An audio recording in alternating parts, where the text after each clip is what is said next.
അത്ര രസമില്ലാത്തൊരു സീരീസ് ആയിരിക്കും ഇത്. എപ്പോഴും ഞാൻ വേർട്ടിക്കലിലാണ് ഷൂട്ട് ചെയ്യുക, ഹൊറിസോണ്ടലിൽ ഫസ്റ്റ് ടൈമാണ് ഷൂട്ട് ചെയ്യുന്നത്.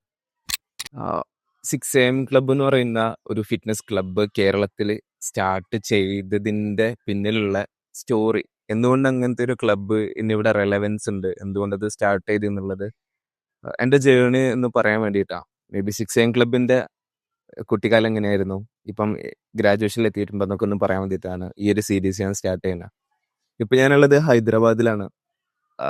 സോ ഒരു ജേർണിൻ്റെ ഇടയിൽ എനിക്ക് ഇങ്ങനെ റിഫ്ലക്ട് ചെയ്യണമെന്ന് തോന്നി.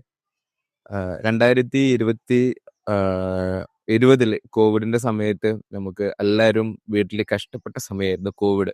ആ സമയത്ത് വീട്ടിലിരുന്നിട്ട് നന്നായിട്ട് ആ ഒരു കോവിഡിനെ പോസിറ്റീവായിട്ട് യൂസ് ചെയ്ത ഒരാളാണ് ഞാൻ.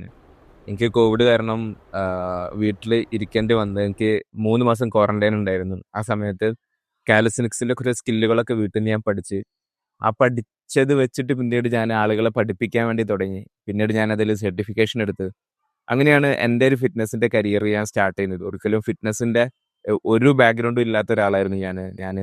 MA ലിംഗ്വിസ്റ്റിക്സ് ആണ് പഠിച്ചിട്ടുണ്ടായിരുന്നത്. അതിന് മുന്നേ BA ഇംഗ്ലീഷാണ് പഠിച്ചിട്ടുണ്ടായിരുന്നത്. അപ്പോൾ ദ ജേർണി ബാക്ക്ഗ്രൗണ്ടും ഇതുമായിട്ട് ഇതുമായിട്ട് ഒരു ബന്ധമില്ല, ലിറ്ററലി പറഞ്ഞു കഴിഞ്ഞാൽ. ദെൻ ലേറ്റർ കോവിഡിന്റെ സമയത്ത് തന്നെ നമ്മുടെ ഒരു വാട്സാപ്പ് ഗ്രൂപ്പിന്റെ, ഞാൻ മുബാറക്ക് വായക്കാട് മുബുവിക്കരി എന്ന് പറയുന്ന ഒരാൾക്ക് ട്രെയിനിങ് കൊടുത്തു. നമ്മുടെ ഫ്രണ്ടാണ്. അപ്പം ഓഫ്ലൈനിൽ ട്രെയിനിങ് കൊടുത്ത ആ സമയത്ത് കുറച്ച് ആളുകളൊക്കെ കൂടി. അങ്ങനെ ആ ഒരു വാട്സപ്പ് കമ്മ്യൂണിറ്റി ഉണ്ടായി. ഇന്നും രാവിലെ കോവിഡിന്റെ സമയമാണ്, ഗ്രൗണ്ടിൽ പോയാലോ ഡ്രോണ് വരുന്ന സമയം. അങ്ങനെ നമ്മൾ ആ ഒരു വാട്സപ്പ് കമ്മ്യൂണിറ്റിന്റെ പേര് 6 AM ക്ലബ്ബ് എന്നായിരുന്നു. മുബുട്ട പേരാണ്. പിന്നീട് ആ പേര് നമ്മുടെ 6 AM ക്ലബിന്റെ ബ്രാൻഡ് നെയിം ആയിട്ട് മാറുകയാണ് ഉണ്ടായിരുന്നത്. That is the journey. Okay. അപ്പോൾ ഫ്രം ദാറ്റ് ആ സമയത്ത് എന്നൊക്കെ ഞാൻ ഉറങ്ങുന്ന സമയത്ത് എൻ്റെ ഉറക്കം കെടുത്തിയിട്ടുള്ള ഒരു കാര്യം എന്താ വെച്ച് കഴിഞ്ഞാൽ, മുംബൈയിൽ എസ്പെഷ്യലി മുംബൈയിൽ കാലിസ്തെനിക്സിന്റെ ഓപ്പൺ ആയിട്ടുള്ള പാർക്ക്, അവിടെ ആളുകൾ വർക്ക്ഔട്ട് ചെയ്യുന്നത്, എനിക്ക് അവിടെ പോകണമെന്ന് മരണ ആഗ്രഹമാണ്. അതിൽ ആ കമ്മ്യൂണിറ്റിയിൽ ആ ഒരു rage, like more than muscles, ആ ഒരു മൂവ്മെന്റിനെ ഒക്കെ ഇഷ്ടപ്പെടുന്ന ഒരുപാട് ആളുകൾ. എല്ലാവർക്കും 6 പാക്ക് ഉണ്ടാവും അതിന്റെ മൂവ്മെന്റ് ചെയ്യുന്ന സമയത്ത്. എനിക്ക് ഭയങ്കര ഭയങ്കര കാര്യമായിരുന്നു അത്.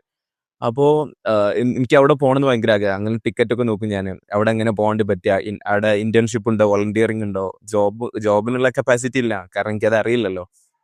അങ്ങനെ നിൽക്കുന്ന സമയത്താണ് ഈ ഒരു കോവിഡ് വന്ന് ഞാനത് കാലിസ്തെനിക്സ് ഒക്കെ സ്റ്റാർട്ട് ചെയ്ത് ഇങ്ങനെ വീട്ടിൽ നിന്ന് പഠിച്ചു തുടങ്ങിയിട്ടുണ്ടായിരുന്നു. പിന്നെ ഒരു പോയിന്റ് എത്തിയപ്പോൾ എനിക്ക് തന്നെ തോന്നിയത്, നമ്മളൊരു കാര്യം ഇങ്ങനെ എനിക്കത് കിട്ടിയിരുന്നെങ്കിൽ എന്ന് ആഗ്രഹിക്കാതെ, അവരടിപൊളിയാണ്, എനിക്ക് അവരെ മീറ്റ് ചെയ്യണം എന്ന് ആഗ്രഹിക്കുന്നതിന് പകരം നമുക്ക് അടിപൊളി ആയാൽ എന്താ, നമുക്ക് ഇങ്ങനത്തെ ഒരു സ്പേസ് ഉണ്ടാക്കിയാൽ എന്താ എന്നുള്ളൊരു തോട്ടിലേക്ക് എത്തി. അങ്ങനെയാണ് ഞാൻ 6 AM ക്ലബിന്റെ ഫസ്റ്റത്തെ ഒരു ഓഫ്ലൈൻ ക്ലബ്ബ് വാഴക്കാട്, നമ്മൾ കമ്മ്യൂണിറ്റികളെല്ലാവരും കൂടി ഇത് കല്ലും മണ്ണും വാഴ വെട്ടി കപ്പയും പൂളൊക്കെ ഉണ്ടായിരുന്നു, അതൊക്കെ പറിച്ച് പിന്നെ അവിടെയാണ് നമ്മൾ കല്ല് വെട്ടിയിട്ട് ഒരു 6 AM ക്ലബ്ബ് ഉണ്ടാക്കിയിട്ടുണ്ടായിരുന്നത്. അപ്പോൾ അവിടുന്നാണ് ആ 6 AM ക്ലബ്ബ് ഫസ്റ്റ് സ്റ്റാർട്ട് ചെയ്യുന്നത്. ഓപ്പൺ ജിമ്മാണ്, ഒരു മെഷീൻസ് ഇല്ലാത്ത ജിമ്മാണ്. അപ്പോൾ ഒരു മെഷീനും ഇല്ല എന്ന് പറയുന്നത് ആക്ച്വലി ഈ കാലിസ്തെനിക്സ് പ്രാക്ടീസ് ചെയ്യാൻ മെഷീൻ്റെ ആവശ്യമില്ല, അതിൻ്റെയാണ് അല്ല, മെഷീനോടുള്ള താല്പര്യമില്ല, അതിൻ്റെ ഒന്നും അല്ല. ഓക്കെ, രസമാണ് അതിലൊക്കെ വർക്ക്ഔട്ട് ചെയ്യുന്നത്. അപ്പോൾ കാലിസ്തെനിക്സിൻ്റെ ഒരു ജേർണി എങ്ങനെയാണ് സ്റ്റാർട്ട് ചെയ്യുന്നത്, ആൻഡ് അവിടെ മുതൽ കുറച്ച് ത്രില്ലിംഗ് ആയിട്ടുള്ള കുറച്ച് എന്താണ്, അവിടെ മുതൽ ആണ് ഓഫ്ലൈൻ ആയിട്ടൊരു 6 AM ക്ലബിന് എക്സിസ്റ്റൻസ് ഉണ്ടാവുന്നത്. അപ്പം ബാക്കി വരുന്ന സ്റ്റോറീസ് നാളെ മുതൽ ഞാൻ പറയാം. അപ്പോൾ ഫോളോ ചെയ്ത് വെക്കുക, ബാക്കി സ്റ്റോറി കാണാം.